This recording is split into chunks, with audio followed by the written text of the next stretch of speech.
तो friends, welcome to study time. Friends, आज हम लोग कैलेंडर के बेसिक कॉन्सेप्ट के बारे में चर्चा करेंगे, यानी बात करेंगे। यानी कि आज हम लोग कैलेंडर के जो बेसिक कॉन्सेप्ट है उसे क्लियर करेंगे, क्योंकि टॉपिक चाहे कोई भी हो, अगर आपके बेसिक कॉन्सेप्ट क्लियर नहीं रहेंगे तो मुझे नहीं लगता है कि आप किसी भी क्वेश्चन को या मैं भी किसी भी क्वेश्चन को सोल्व कर पाऊँगा या आप सोल्व कर पाएंगे। ठीक है, तो चलिए शुरू करते हैं आज के इस वीडियो को। ठीक है, देखिए, आप सबको पता होगा कि सप्ताह का जो पहला दिन होता है वो मंडे होता है। ठीक है, यानी सप्ताह हमारा मंडे से स्टार्ट होता है और संडे तक जाता है, मंडे से संडे तक जाता है। ठीक है, यानी कि सप्ताह का पहला दिन मंडे होता है और इसी मंडे को हम लोग फर्स्ट डे या फर्स्ट वीक ऑफ डे बोलते हैं। ठीक है, देखिए, आप सबको पता होगा कि सप्ताह में 7 दिन होते हैं। ठीक है, और देखिए यहाँ लिखा है ऑड डेज। अगर मान लीजिए कि हमें किसी विषम दिन के बारे में पता करना है तो किस तरह से पता करेंगे। मान लीजिए कोई भी संख्या दी है दिन, जैसे 50 दिन हो गया, 100 दिन हो गया, जैसे मान लीजिए 50 दिन हो गया, इसमें विषम दिन कैसे पता करेंगे, कैसे प्राप्त करेंगे विषम दिन। तो क्या करना है, इसमें लिखा है रिमाइंडर ऑफ 7, यानी एक सप्ताह में कितने दिन होते हैं, 7 दिन होते हैं। तो इसी 7 से इस 50 में डिवाइड करेंगे तो 7 सते 49 आ गया, घटाएंगे तो आएगा 1, यहाँ कट जाएगा। ठीक है, यानी जो एक बचा यही हमारा विषम दिन यानी ऑड डेज बन गया। ठीक है, ऑड डेज का मतलब होता है कि जो भी दिनों की संख्या दिया रहेगा उसमें से 7 को डिवाइड करेंगे 7 से, और 7 से डिवाइड करने के बाद जो भी हमारा रिमाइंडर बचेगा, जो भी हमारा शेषफल बचेगा, वही हमारा विषम दिन हो जाएगा। ठीक है, विषम दिन। ठीक है, आई होप कि आपको समझ में आ गया होगा। तो चलिए आगे बढ़ते हैं। जैसे देखिए यहाँ लिखा है कि विषम दिन क्या होते हैं, तो अभी मैंने आपको बताया कि विषम दिन जो होते हैं रिमाइंडर ऑफ 7, यानी किसी भी दिनों की संख्या में 7 से डिवाइड करने के बाद जो यहाँ मेरा रिमाइंडर जो भी बचेगा यहाँ, उसी को हम लोग विषम दिन बोलते हैं। ठीक है, आई होप कि समझ पा रहे होंगे। चलिए इस क्वेश्चन को देखते हैं। देखिए, जैसे बोल रहा है कि 49 दिनों में कितने विषम दिन होंगे, तो अभी मैंने बताया कि इसको क्या करिए, 7 से डिवाइड कर लीजिए। जैसे 49 है तो 7 सते 49, घटाएंगे तो यहाँ 0 आ जाएगा, यहाँ भी 0 आएगा, तो यहाँ तो कुछ रिमाइंडर नहीं बचा, तो क्या बचा, 0। तो यहाँ हमारा 0 ऑप्शन सी करेक्ट हो जाएगा। ठीक है, तो चलिए आगे देखते हैं। जैसे इसमें बोल रहा है कि 120 दिनों में कितने विषम दिन होंगे। ठीक है, तो सिंपल सा चीज़ है, वही करिए। 120 में 7 से डिवाइड कर दीजिए, 7 एक बार में, घटाएंगे तो आएगा 5, ऊपर से उतरेगा 0, 7 सते 49, और इसमें घटाएंगे 50 में से 49 तो 1 आएगा, यहाँ कट जाएगा। तो ये जो हमारा 1 बचा यही हमारा रिमाइंडर हो गया, यानी यही हमारा विषम दिन हो गया। ठीक है, चलिए आगे देखते हैं। अब यहाँ निकालना है कि 248 दिनों में कितने विषम दिन होंगे, तो सेम प्रोसेस वही करिए।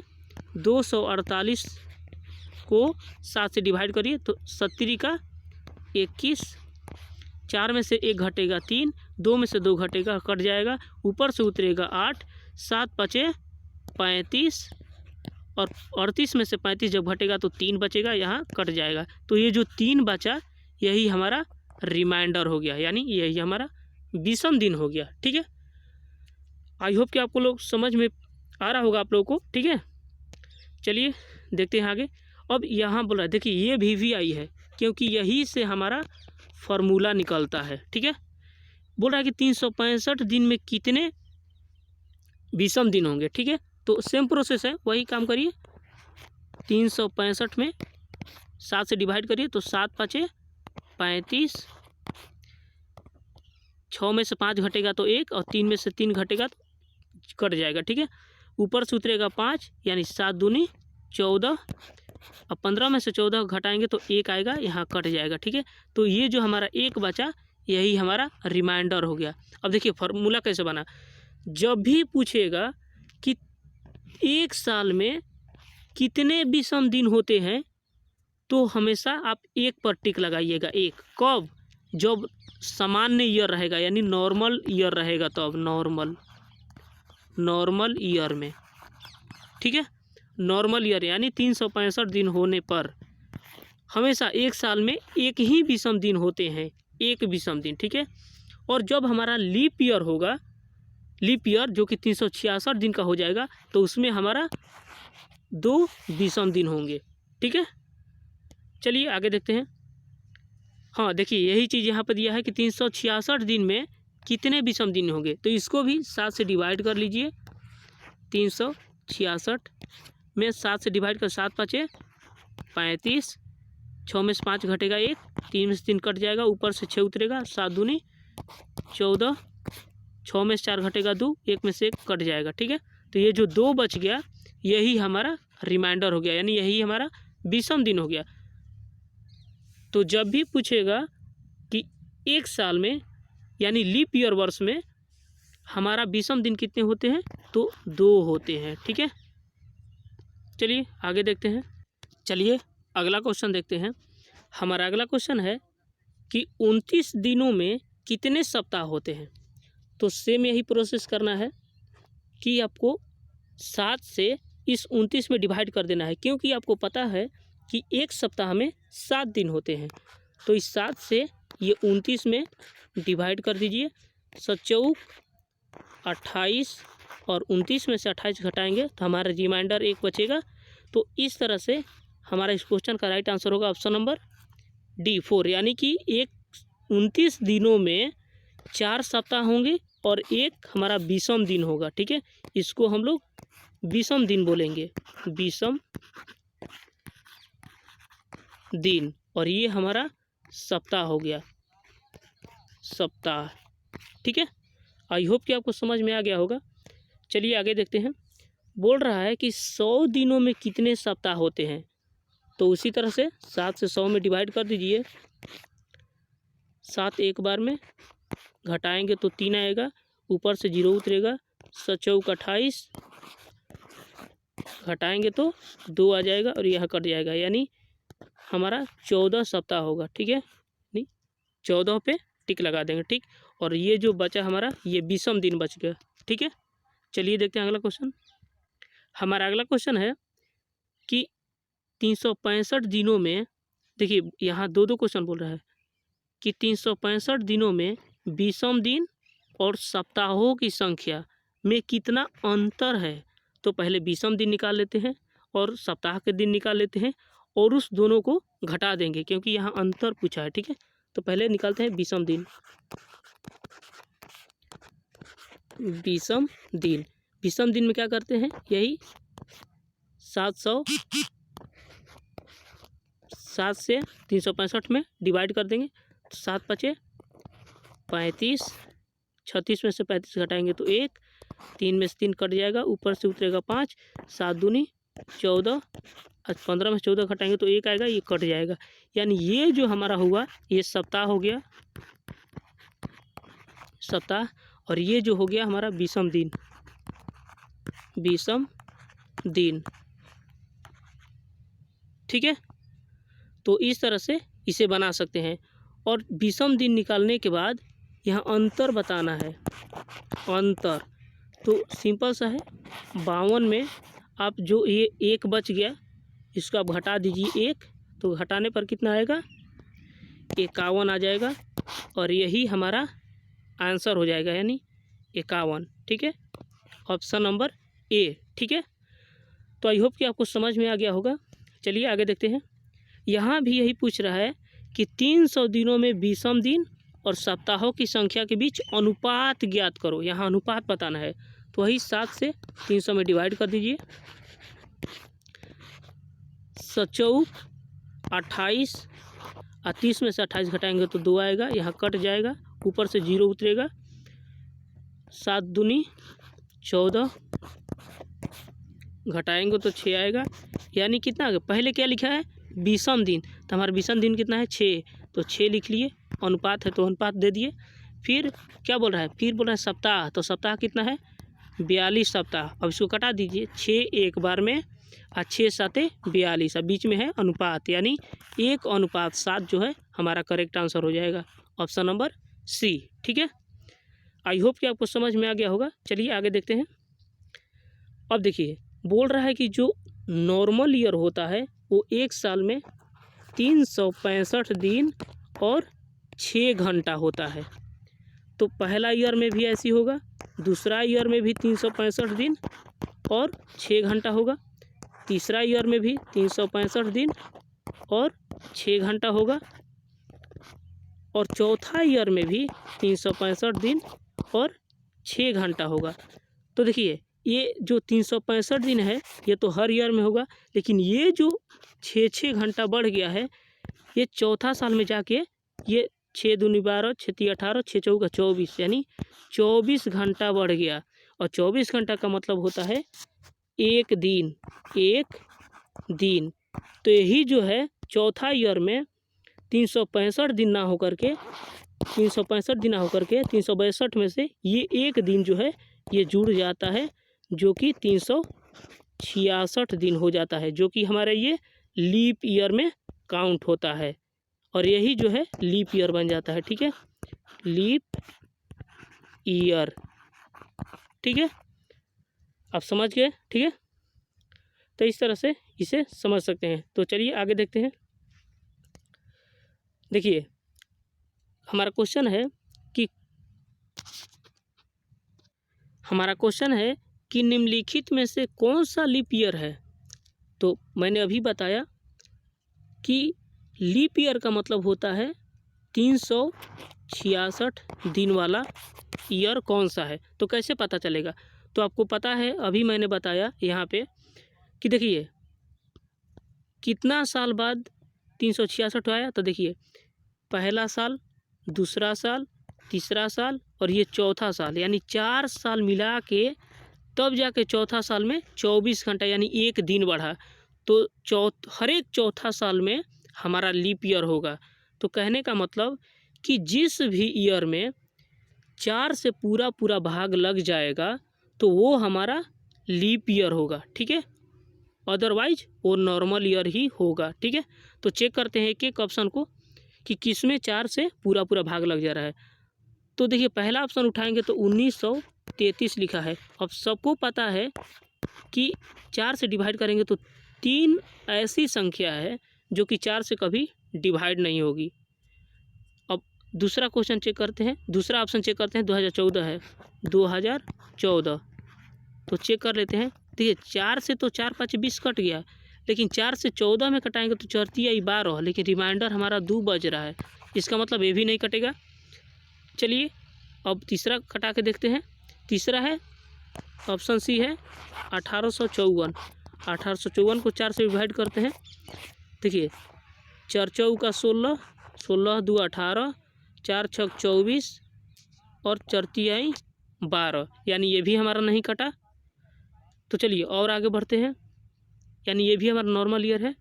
आगे है 2004। तो इसको अब 4 से डिवाइड करते हैं।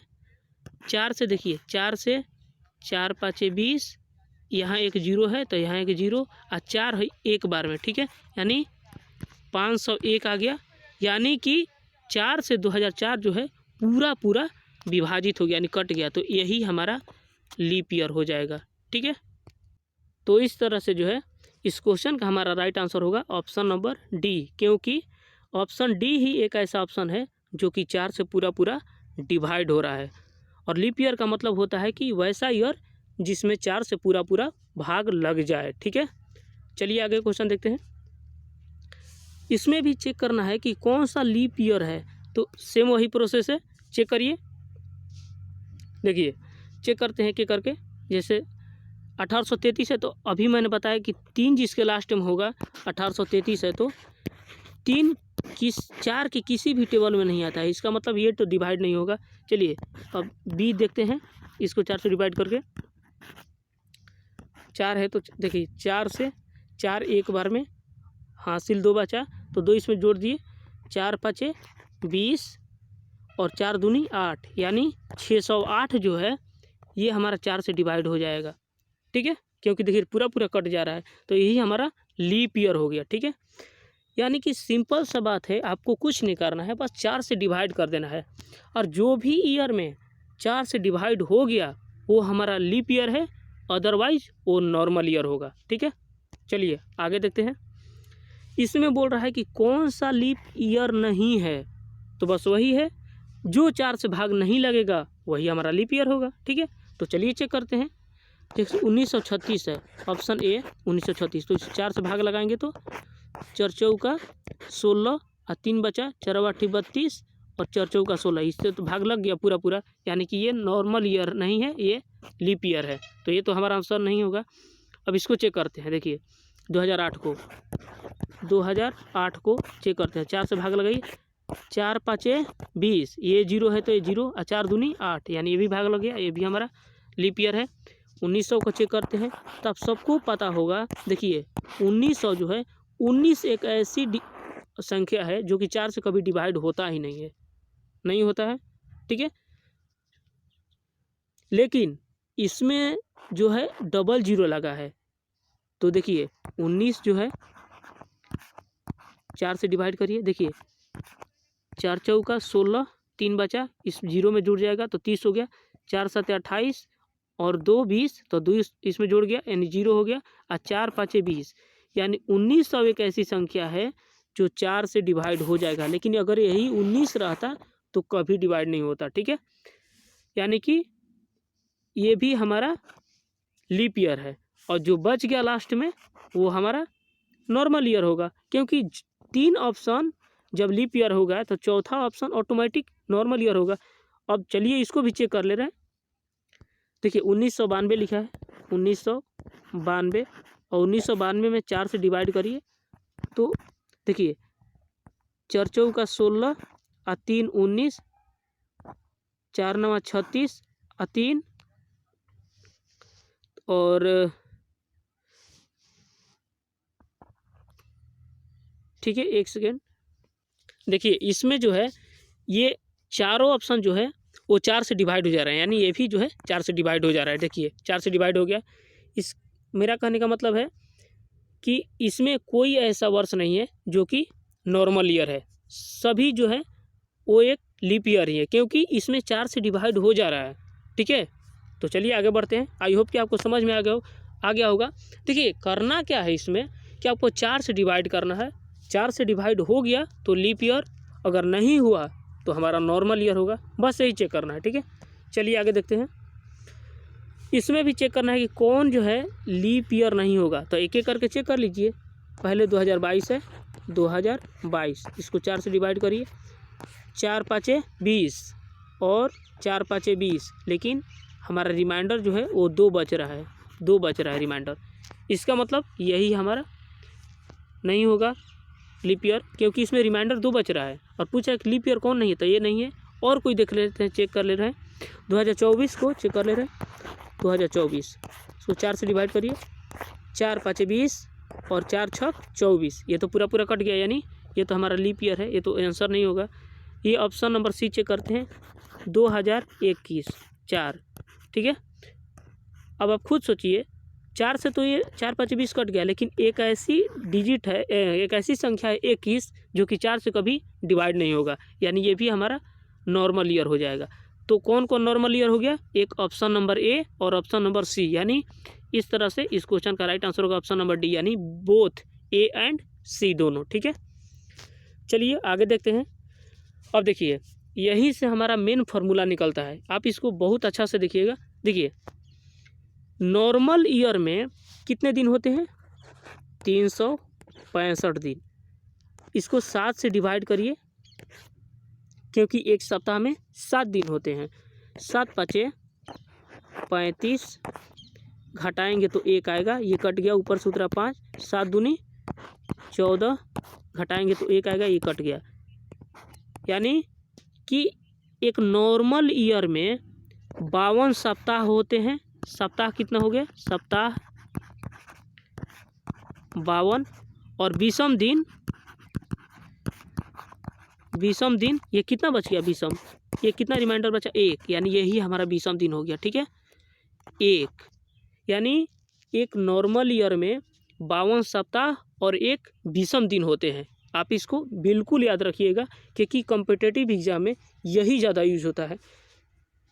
और यही अगर लीप ईयर रहेगा, लीप ईयर, तो हमारा 365 ना होकर के यहाँ 366 हो जाएगा, जिसके कारण यहाँ रिमाइंडर जो है वो 1 ना बच के 2 बचेगा। तो जब भी लीप ईयर पूछेगा तो उसमें हमारा विषम दिन 2 बचेगा और इसमें 366 दिन होगा। और ये जो नॉर्मल ईयर पूछेगा तो इसमें 365 दिन होगा, 365 दिन, और इसमें रिमाइंडर 1 बचेगा। ठीक है, इसको आप, ये दोनों का आपको बिल्कुल अच्छा से याद रखना है।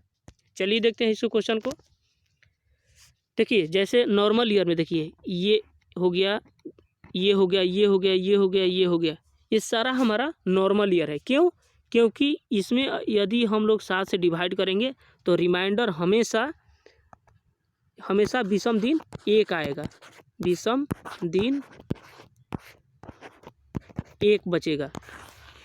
किसमें? तो इसमें, नॉर्मल ईयर में। ठीक है, लेकिन जब इसमें भाग लगाएंगे 7 से तो हमेशा हमारा विषम दिन यानी रिमाइंडर जो है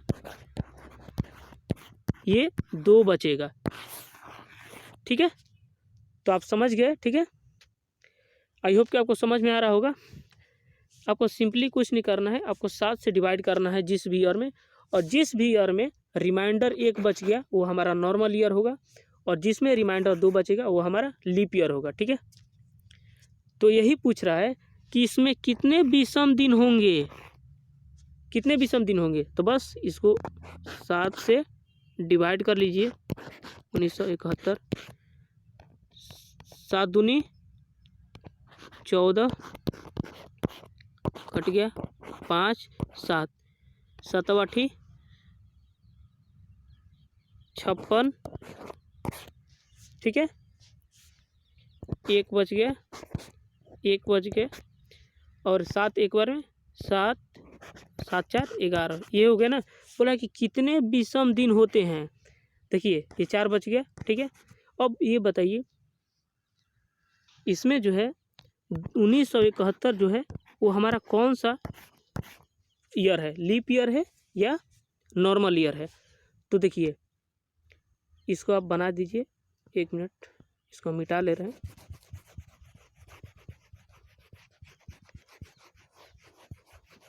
देखिए 1971 में आप 4 से डिवाइड करिए, क्योंकि 4 से डिवाइड करने के बाद मालूम चलेगा अगर पूरा पूरा भाग लग गया तो वो हमारा लीप ईयर होगा, अगर पूरा पूरा भाग नहीं लगा तो वो हमारा नॉर्मल ईयर होगा। तो भाग लगा दीजिए, 4 चौका 16, 3 बचा, ऊपर से 7 उतरा, 4 7 28, 4 8 32 और 4 9 36, कट गया, ये 1 बचा, ऊपर से 1 उतरा, 4 दूनी 8, 8 घटाएंगे तो 3 रिमाइंडर बचा, यानी 3 बच गया। इसका मतलब ये नॉर्मल ईयर है। ठीक है, ये 1971 जो है नॉर्मल ईयर है। और मैंने अभी बताया कि नॉर्मल ईयर में विषम दिन हमेशा 1 होते हैं। ठीक है, तो इसका राइट आंसर हो जाएगा ऑप्शन नंबर बी। ठीक है, चलिए देखते हैं अगला क्वेश्चन। अब इसको चेक करना है 1872 में कितने विषम दिन होते हैं। तो इसको भी 4 से डिवाइड कर लीजिए, 4 चौका 16, कट गया, 2 उतरा 27, 4 छक 24, 24, 3 2 और 4 8 32। अब 32 में से 32 घटाएंगे तो कट जाएगा। ठीक है, यानी ये तो पूरा पूरा कट गया, यानी ये हमारा लीप ईयर है। और लीप ईयर में हमेशा 2 दिन विषम दिन होते हैं, 2 विषम दिन, विषम दिन। ठीक है, क्योंकि देखिए यहाँ खुद लिखे हैं कि देखिए जब भी लीप ईयर की बात करेगा उसमें विषम दिन 2 होगा।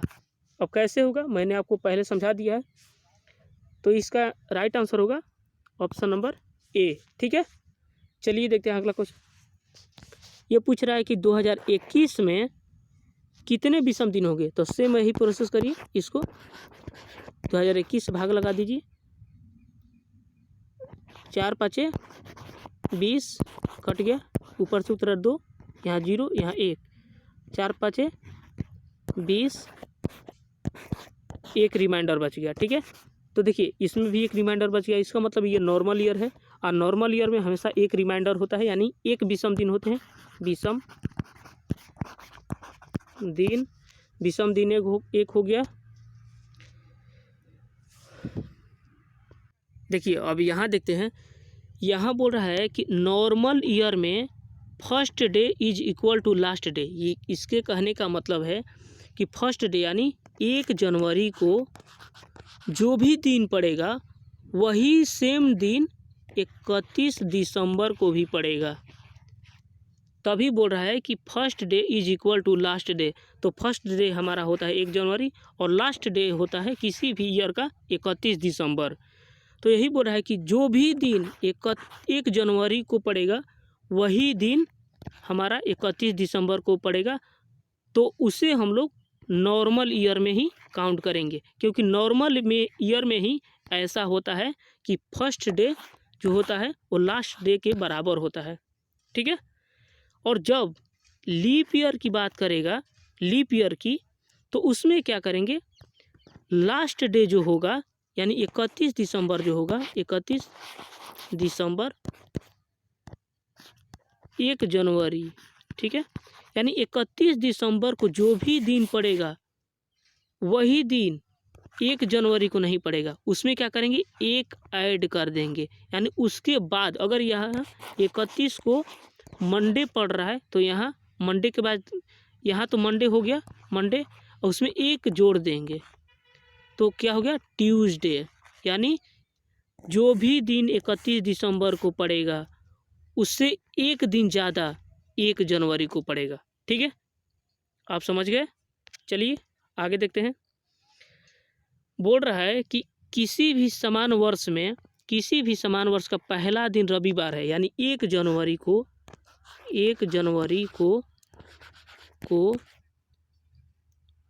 रविवार, संडे, तो उस वर्ष का 31 दिसंबर को कौन सा दिन पड़ेगा, 31 दिसंबर को कौन सा दिन पड़ेगा। तो अभी मैंने बताया कि देखिए समान वर्ष है, समान वर्ष, तो नॉर्मल ईयर में जो दिन 1 जनवरी को पड़ता है वही दिन 31 दिसंबर को भी पड़ता है। तो अगर 1 जनवरी को रविवार है तो 31 दिसंबर को भी रविवार ही होगा। ठीक है, यानी कि इस तरह से इस क्वेश्चन का हमारा राइट आंसर बी हो जाएगा। ठीक है, चलिए आगे देखते हैं। बोल रहा है कि किसी महीने में जिसमें कि 30 दिन हो, यानी 30 दिन वाला महीना में दूसरा दिन शुक्रवार है, यानी दूसरा दिन का मतलब 2 तारीख को फ्राइडे है, तो उस महीने में कितने गुरुवार होंगे। अब बताइए, 2 तारीख को फ्राइडे है, शुक्रवार है, तो 1 तारीख को क्या होगा, 1 तारीख को क्या होगा, 2 से पहले 1 आता है ना, तो 1 तारीख को क्या होगा, थर्सडे, THU। और यही पूछ रहा है कि ये कितना होना चाहिए। तो जब 1 तारीख के थर्सडे पड़ेगा, देखिए 2 तारीख को अगर शुक्रवार पड़ा तो 1 तारीख को तो गुरुवार पड़ेगा ही, 1 तारीख को गुरुवार पड़ा होगा तभी तो 2 तारीख को शुक्रवार पड़ा होगा। तो जब 1 तारीख को गुरुवार पड़ा, और आपको पता है कि किसी भी सप्ताह का दिन हर 7 दिन के बाद रिपीट होता है, क्योंकि एक सप्ताह में सिर्फ 7 दिन होते हैं और वही दिन बार बार 7 दिन पर रिपीट होते हैं। तो 1 को जब गुरुवार पड़ा तो 7 दिन बाद फिर, यानी 1 में 7 जोड़ेंगे तो 8 तारीख को फिर गुरुवार पड़ेगा, फिर 8-7 15 तारीख को फिर गुरुवार पड़ेगा, फिर 15-7 22 तारीख को फिर गुरुवार पड़ेगा, और 22-7 29 तारीख, यानी फिर 29 तारीख को भी गुरुवार ही पड़ेगा, यानी थर्सडे।